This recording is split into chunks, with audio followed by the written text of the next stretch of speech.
So we've all heard spreadsheet error scare stories. Obviously, in my line of work, I get to hear more than most. I was listening to a podcast on holiday, and I heard about the spreadsheet error to end all spreadsheet errors. I'm not the first person to tell this story. It's well documented on the internet, and obviously in my podcast that I was listening to. But it's worth repeating. Around 2020, the world was reeling from the economic crisis, and governments had to borrow enormous amounts of money in order to bail out banks and the like. And a question arose about the GDP to debt ratio of an individual country and what was the maximum that a country could tolerate before it having a negative impact.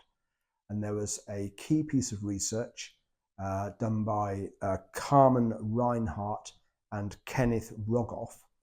And basically they analysed, and they're well-respected academics, and they put together some research, put together some numbers that effectively concluded quite conclusively that over 90% of GDP to debt ratio would have a negative impact on growth, about minus 1.1%, I think was the number.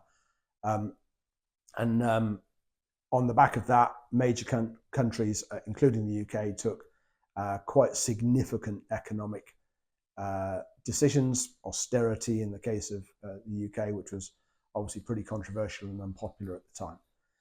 Now, there's a young student who was going through his PhD, and he had to pick a piece of research to peer review effectively, as they do with these research papers, and he had to replicate the results of this and do a bit of his own analysis to add to the research. That was part of his PhD.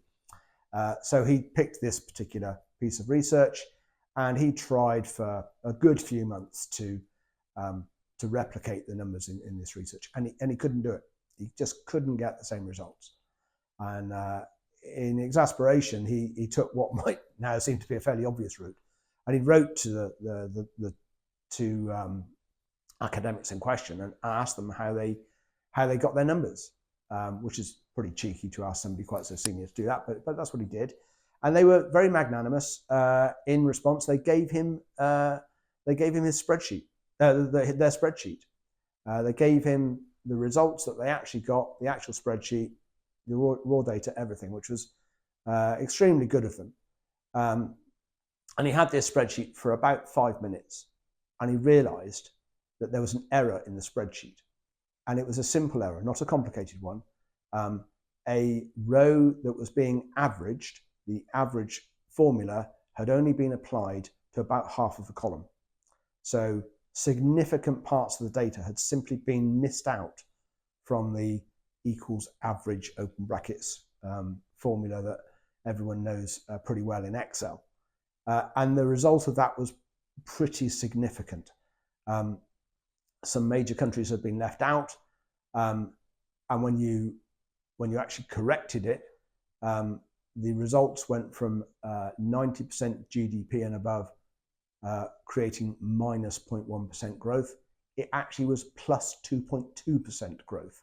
Effectively, there was no limit, this research would have found, on how much debt you could take out without having an impact on GDP. And that would have changed the policies of major governments, the UK, the US, and so on, quite significantly at the time. And it was caused by a simple spreadsheet error using a formula that everyone that uses Excel has used at some point in time.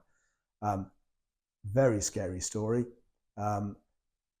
If nothing else, it's a lesson to double check your formulas and to put check totals in. But probably for a lot of us, we're probably using Excel for a bit too much. Just because it can doesn't mean you should. Perhaps it's time to get a more reliable system and avoid something quite so catastrophic as that.